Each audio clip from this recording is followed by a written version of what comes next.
Zionis itu memang kampret. Terbukti ketika serangan Iran membalas serangan Israel masuk ke wilayah pendudukan Israel, maka kocar-kacir para penduduk Israel mencari perlindungan di bunker-bunker. Di saat mencari selamat tadi, perlakuan diskriminatif dialami warga Muslim dan Kristen Palestina di Israel yang tidak diberi akses masuk ke bunker perlindungan selama serangan udara Iran beberapa waktu lalu. Padahal warga Israel ada juga yang beragama Muslim dan Kristen, namun Zionis ya Zionis. Mereka itu bukan manusia. Kalau mengacu pada hukum humanitarian atau hukum humaniter internasional secara tegas mengatur bahwa masyarakat sipil atau warga yang bukan kombatan memiliki hak-hak khusus yang harus dijamin keselamatannya selama masa konflik bersenjata. Hal ini terjadi beberapa saat yang lalu. Sejumlah warga beragama Islam dan Kristen yang tinggal di kawasan Jalan Yehuda Hayamit di Tel Aviv, warga Muslim dan Kristen mengaku dilarang masuk ke tempat perlindungan bawah tanah yang biasa mereka gunakan ketika sirine serangan udara berbunyi. Akses mereka ke bunker sekitar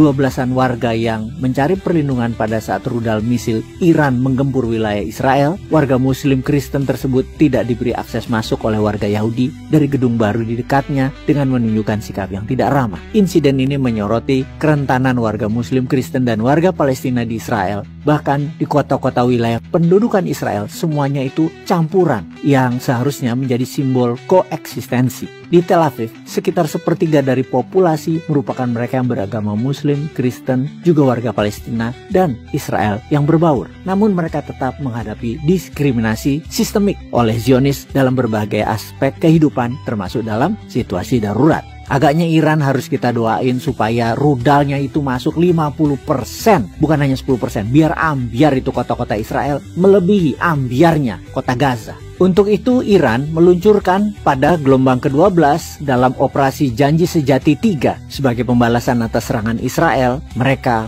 mengirim sijil.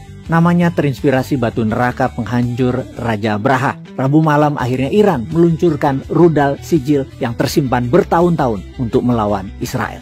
Senjata canggih ini memiliki filosofi yang erat kaitannya dengan kisah Raja Abraha saat akan menghancurkan Ka'bah. Korps Garda Revolusi Islam Iran (IRGC) memperingatkan serangan akan terfokus dan terus-menerus seakan serangan batu api neraka ke Israel. Secara teknis, rudal sijil mampu menjangkau jarak hingga 2000 km. Jangkauan ini memungkinkan sijil dapat menyerang jauh ke wilayah musuh, termasuk seluruh wilayah Israel dan Eropa Tenggara. Bayangkan, hanya 400 detik rudal ini bisa masuk ke Israel. Dilihat dari spesifikasinya, rudal sijil memiliki panjang 18 meter dan bisa mengirimkan muatan hingga 700 kg bom. Bahkan ada varian lain di mana sijil mampu menjangkau 4000 km. Sijil juga disebut-sebut sebagai rudal berkecepatan tinggi yang presisi. Menteri Pertahanan Iran, Mustafa Muhammad Najar, menyebut rudal tersebut memiliki kemampuan luar biasa tinggi, memiliki kekuatan dahsyat. Nama rudal yang diambil dari ayat Al-Quran dalam surat Al-Fil ayat 4 dari kata sijil. Para musyafir mengartikan sijil sebagai tanah liat yang dibakar.